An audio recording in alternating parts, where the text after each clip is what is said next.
and we don't understand why it took so many hours to the army to get in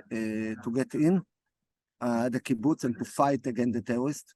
Some members with weapons were the only ones that fight against these terrorists, and we understand slowly that there are a lot, meaning that there were at least 100 terrorists in our kibbutz, that no army fought against them. So, Alon, you survived the massacre at Be'eri Kibbutz. When it started, what did you see? What time did it start? Yeah, we have a long story till the time we are can consider as survivors. A lot of hours, but let's start from the beginning. First of all, I'll start off before the beginning, okay?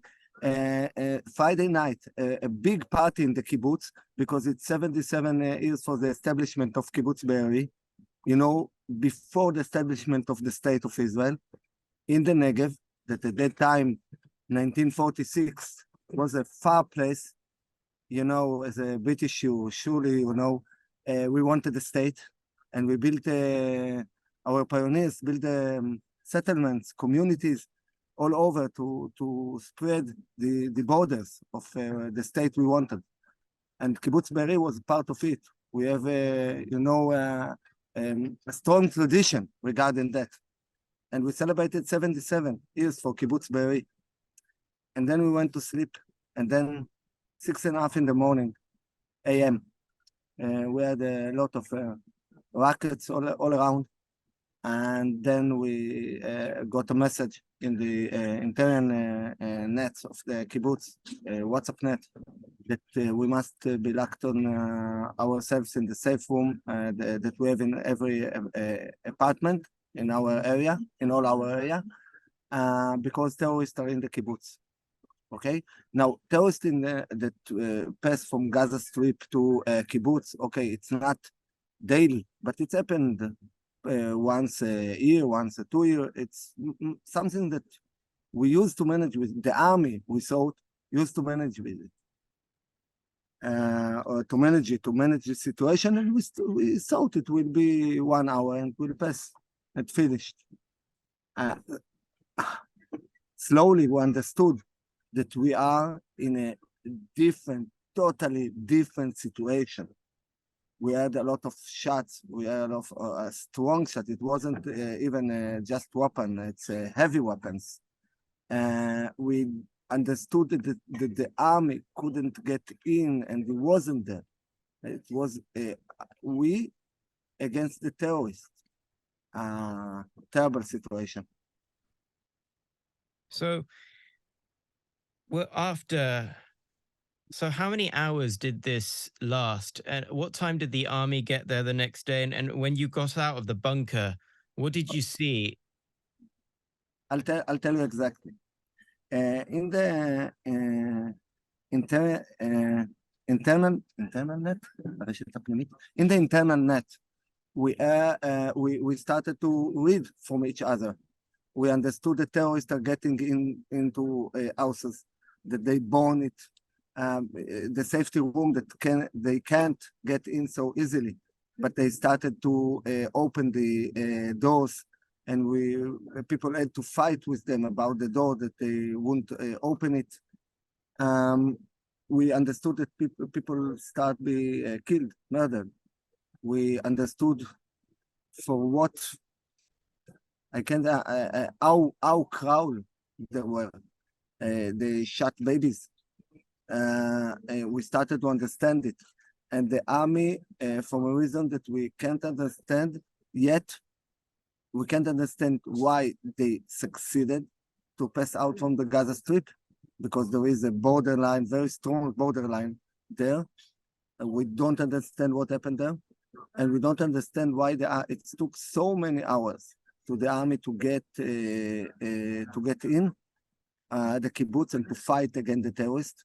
Some members with weapons were the only ones that fight against these terrorists, and we understand slowly that there are a lot, meaning that there were at least 100 terrorists in our kibbutz, that no army fought against them. We in Israel don't use to that, because we thought we have a strong army. Then we understood that people get murdered, that the apartment are burned, and people sometimes has to decide, or they get a smoke got into the safe room, and they get Burned in their lungs.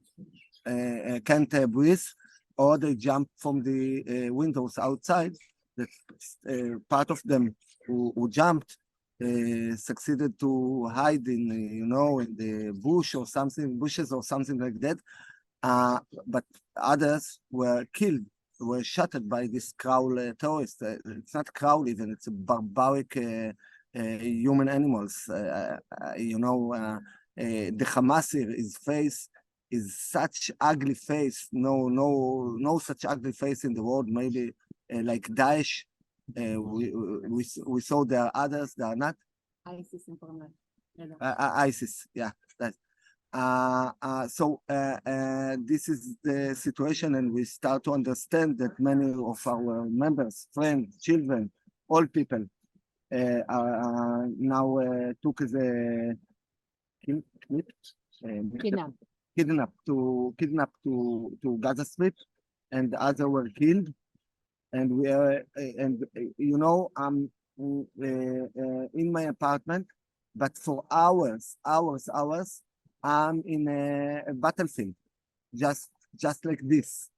And at noontime, after 5 or 6 hours, the army got in and started to fight against them, but it took hours. We picked up from our apartment by the army at something like 9 p.m. after almost 14 hours of 13 hours, sorry,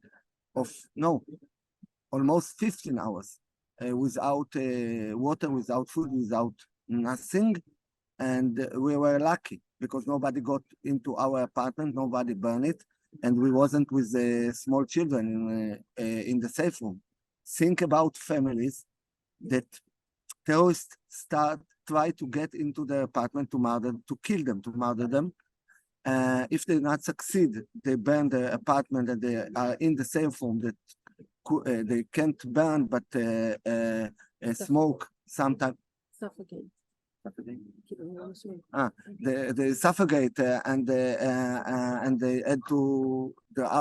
There was one family that mother, father, and 2 small children.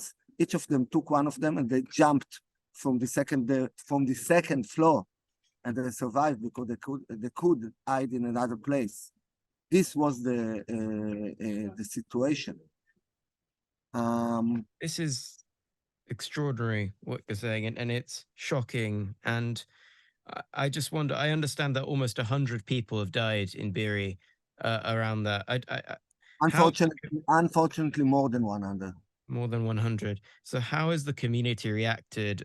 What's happened in the hours since? I imagine there's a lot of funerals and a lot of grieving in the community. Yeah. So yes, there is, but we are very strong community. Where before, we are a kibbutz. If you know this kind of community, a communal community. So Yeah. you heard about the kibbutz. So we have a strong sets of organization, and we organized well as a community, and we strong community, very successful community, and we know for sure that the world that was until October 7 won't be again. It's a total change. It's total change for the state of Israel. It's total change for sure for our community and other communities that suffer something like that. But we can organize ourselves daily. The Israeli people is now appear as a wonderful people. We knew it, but everybody helps us. Everybody will help us. We have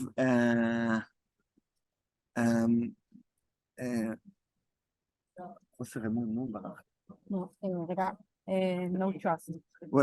we can't trust our government, and even our army anymore. We can't because what happened. But the Israeli people is wonderful. So everybody helps us. We'll organize it ourselves. We are, they took us to a hotel nearby the Dead Sea. All the communities here. Things for the day, from day-to-day situation is well. We don't know how we rebuilt our kibbutz. It was destroyed, or part of it was destroyed. We can't get back there without the question of the war in Gaza. But the most art thing,